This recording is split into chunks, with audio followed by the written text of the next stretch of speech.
Zhaoqi est né à Pékin en 1920. Il fait ses études en Chine. Il étudie notamment à l'école des beaux-arts de Hangzhou, qui est à l'époque l'école la plus moderne de Chine, où il apprend des pratiques artistiques qui assez rapidement ne lui suffisent plus.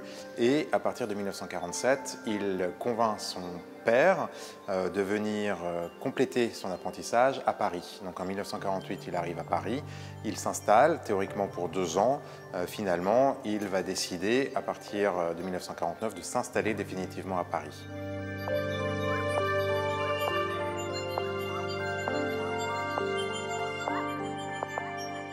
À partir de 1949, il réalise ses premières estampes, aussi bien des eaux-fortes que des lithographies. Donc vous avez ici toute une série de lithographies qui sont parmi les premières qu'il réalise en 1949 et qui vont lui permettre de rencontrer le poète Henri Michaud. Donc Henri Michaud est à l'époque un poète reconnu qui va être le premier à écrire des textes sur les lithographies de Zhaoqi pour les illustrer.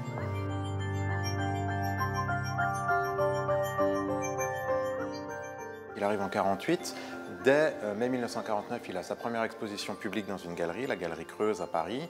Dès 1952, il commence à avoir des expositions aux États-Unis. Donc une reconnaissance du monde des galeries et des collectionneurs assez rapide. Et vraiment rapidement, Zhaoqi se fait connaître du public, se fait connaître des amateurs.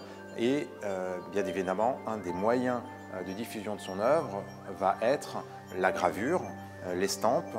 Et il va être suivi en cela par des grandes galeries, que ce soit La Une à Paris par exemple, ou Nestoya Cometi en Suisse, qui vont asseoir et diffuser véritablement son œuvre au sein des musées, au sein du public, dans des expositions de gravure, que ce soit en France, en Europe ou aux États-Unis.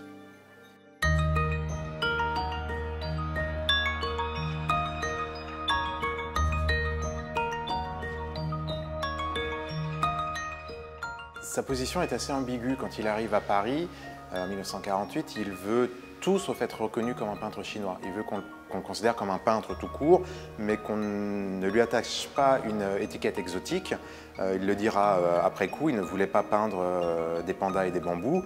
Il réutilise dans ses compositions certaines parties de la tradition chinoise qu'il modernise, mais qu'il mélange à ce qu'il voit à Paris, ce qu'il apprend aux États-Unis, ce qu'il découvre, avec une expérimentation continuelle, avec une soif d'apprendre, de travailler les couleurs, de travailler des techniques différentes. Il fait de la peinture à l'huile alors que c'est entièrement en dehors de la tradition chinoise. Je pense qu'il y a justement un petit décalage qui attire l'œil. C'est pas complètement occidental, c'est pas complètement asiatique, mais c'est justement le mélange de ces deux traditions qui font vraiment l'originalité du travail de Zhaoqi.